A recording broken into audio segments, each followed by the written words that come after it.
Hello guys, good morning. Ito na naman ang inyong Terbugi, ang inyong Grab Taxi Vlogger. At may babahagi ko sa inyo para sa video ito. May maganda kasi kong balita sa inyo guys. Tatlong magandang balita. Di ko alam kung sa inyo maganda. Uunahin ko muna yung pagbabago sa speed limit natin sa ating Skyway na papuntang airport at saka palabas ng Quezon City at papuntang Cavite na Skyway. Dati 60 kmph lang tayo guys, 60 kilometers per hour yon. Ngayon ginawa na lang 80. Kasi minsan pag nagdadrive ako, naghatid ako ng pasahero papuntang airport, minsan mabagal pa rin yung iba, hindi pa rin nakikita nila yung nakapaskil doon na naging 80 kmph na. At ang pangalawa guys na maganda, lalong-lalo na sa mga may Grab.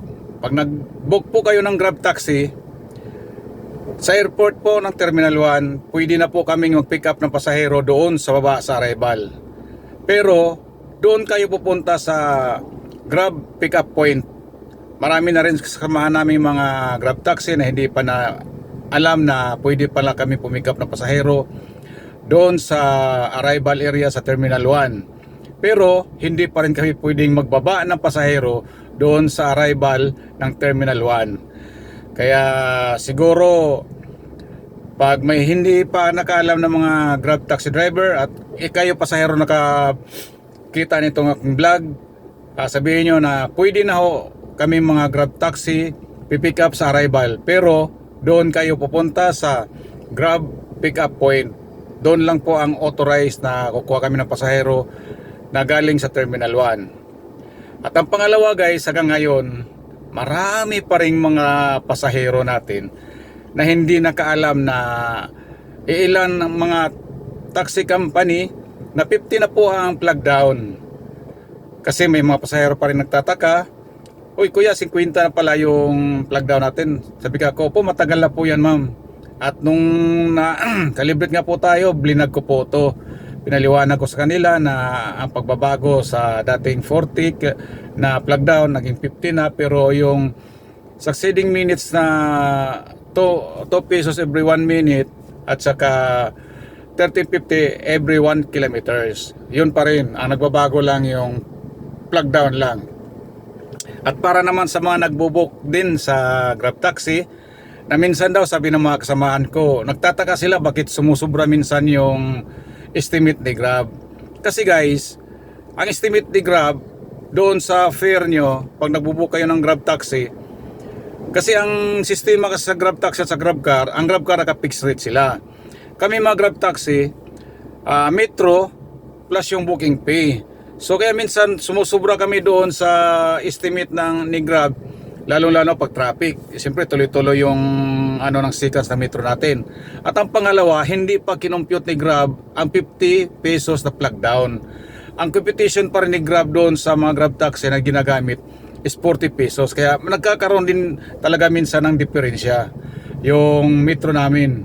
Kaya sana guys, itong vlog ko makakatulong ng malaki para sa ating mga pasahero na makapagbigay ng karagdagang kaalaman para sa kanila, dahil nga marami pa rin ang mga nagtatanong kung bakit 50 na yung plug down ko, yung iba 40 pa rin. Nga dapat nga guys matagal na rin naging 45 yan. Pero nakalimutan namin minsan masingil yung 5 piso. Kasi nagbigay lang si LTFRB ng notice na idadagdag yung 5 pesos nung panahon nung pagkatapos ng pandemic. So ang alam ng pasahero 40 lang din, hindi 45. Kasi kung gagawin 45 dati yon, gagastos naman ang operator, kawawa naman yung operator natin. So nung nagkaroon na ng final na adjustment ng Metro na naging 50 na, marami sa mga pasahero natin na hindi nakaalam. Kaya sinabi ko sa kanila, makikita nyo po yung legal po yung Metro na 50 pesos pag yung sale, bago na po yung sale ng Metro nila na kulay orange na siya at saka may sticker dip pa rin na bago na kulay blue sa taas ng salamin. Yun yung officially na mga authorized na calibrate na yung Metro ng taxi. So guys, yun na nga, pinapaalala ko ulit sa inyo, patuloy niyong suportahan ang aking vlog.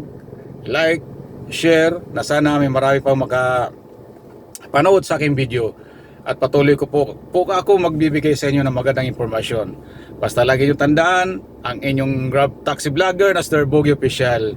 Pag may makita magandang balita at magandang impormasyon, ay aking ipabahagi agad sa inyo. Kaya guys, see you to my next video. Ito ang inyong Grab taxi vlogger na Sir Bogey Official. Bye bye!